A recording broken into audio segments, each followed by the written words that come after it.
Before we get to that, Obama's speech yesterday on the economy and Paul Ryan, this also plundered new depths of cynicism and outright prevarication. But it's an election year, and Obama does not have one thing in his record to run on. He cannot point, nor can the Democrats, to one thing they have done and say, you want more of this? Vote for us. Not one, folks. There isn't a single thing. Now, they're going to try to make Obamacare that, but the court might get in the way.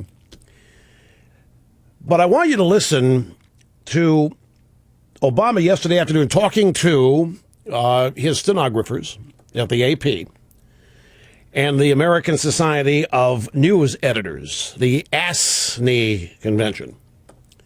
The acronym is ASNE. This was specifically during the Associated Press luncheon. I want you to just listen to one soundbite. We'll get into this in greater detail as the program unfolds. I want to do the judge stuff first, but I just want you to hear this, because this is an example of what we're going to be hearing from now through the election. 2 million mothers and young children would be cut from a program that gives them access to healthy food.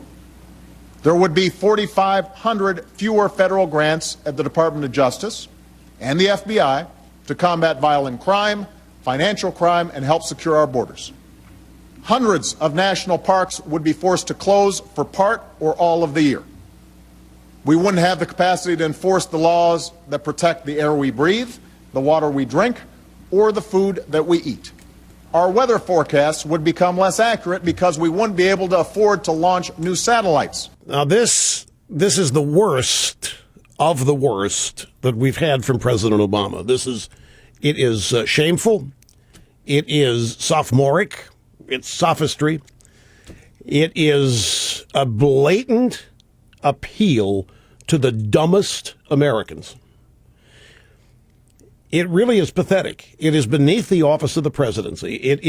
But it is an appeal to the stupidest of our people.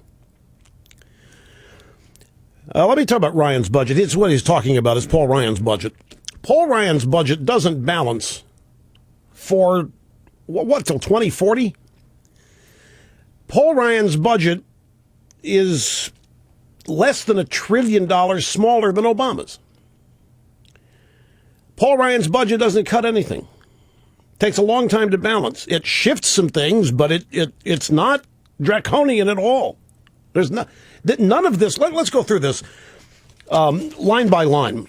2 million mothers and young children will be cut from a program that gives them access to healthy food. Okay, so the Republicans are going to purposely starve 2 million mothers and their children. Or, said another way, Republicans want 2 million mothers and their children to have contaminated food. There would be 4,500 fewer federal grants at the Department of Justice and the FBI to combat violent crime, financial crime, and help secure the border. So the Republicans want rape to increase, bank robbery to increase. The Republicans want more illegal immigrants flooding across the border. The Republicans want Wall Street banks to continue to screw people. The Republicans want more violent crime. The Republicans don't want to secure the border. Hundreds of national parks would be forced to close for part or all of the year because the Republicans don't like nature. The Republicans don't want you to go to Yosemite. The Republicans don't want you to go to the Grand Canyon. Republicans don't want you anywhere when, in fact, it's the Democrats who are trying to limit your access to those places under the global warming BS. But the problem with this is, we'll have Ryan's response to this later in the program. How do you respond to this? It is to take it seriously, as I'm doing here, is to fall into the trap. Well, I know you have to take it seriously, but to rebut it line by line seriously like I'm doing, I mean, this is really a challenge because we all exist on a high plane. He is down here. He's just above the gutter with this. And frankly, I don't know how to get in the gutter, and I don't want to be there. But he is appealing to the absolute most ignorant segment of our population with this and with what he's doing with the Supreme Court and the decision upcoming on his health care bill. It is clear what he's doing. And it's clear what he thinks of this country. His reelection hinges on him being able to mobilize the ignorant, the shallow, the uninformed, the uneducated, the dumb, and the stupid. That is who he's appealing to. Now, how many of you think that there are a lot of those people in this country? Are there enough of them to win somebody the White House? This is a stark contrast from this big messianic campaign from 2008. This is a striking difference. Here, listen, he said here, we wouldn't have the capacity to enforce the laws that protect the air that we breathe, or the water we drink, or the food we eat. So the Republicans want to poison the air. When I want to poison the water, Republicans want dirty air, want dirty water. This is what he's saying. And he thinks that there are or is a huge number of Americans that will believe this. He also knows that every journalist in that audience yesterday is going to pass this on as though it's all true. That the Republicans do want dirty water and do want dirty air, and they want contaminated food for American mothers.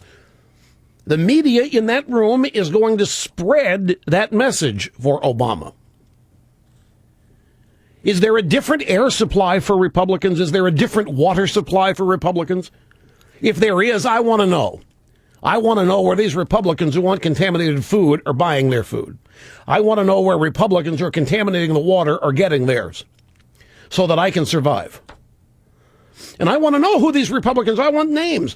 I want names of Republicans who are contaminating the food, poisoning the water, encouraging crime, rapes, murders, incest, all of that.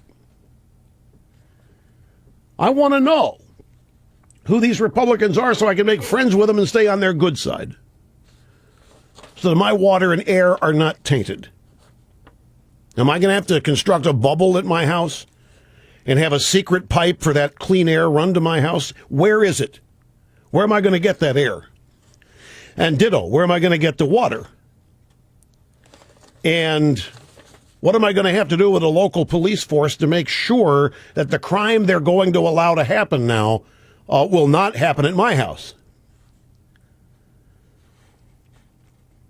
Weather forecasts would become less accurate because we wouldn't be able to afford to. Who is it that essentially shut down NASA?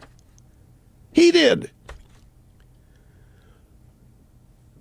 Who is it that made it necessary for satellite launches to occur now in Russia? Well, NASA's still going to do some satellite launches. The shuttle program's been shut down.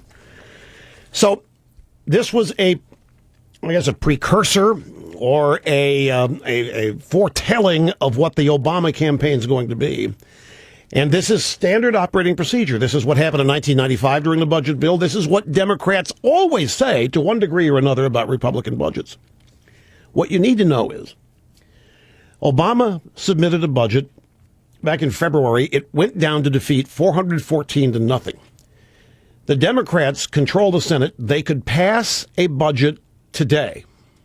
Republicans couldn't stop them because you only need 51 votes to pass a budget. You don't need 60. And the Democrats have 54 seats. They could pass whatever they want. They haven't advanced a budget in 3 years, the Democrats haven't, because they don't want anything on paper for which they will be held accountable. They don't want anything on paper that can be run against. For 3 years, the Democrats in Congress have not presented a budget. Obama's last two budgets have gone down to humiliating defeats. Paul Ryan has a budget here that attempts to do some good things, and you can see it's under assault, under attack, with one lie and one mischaracterization after another.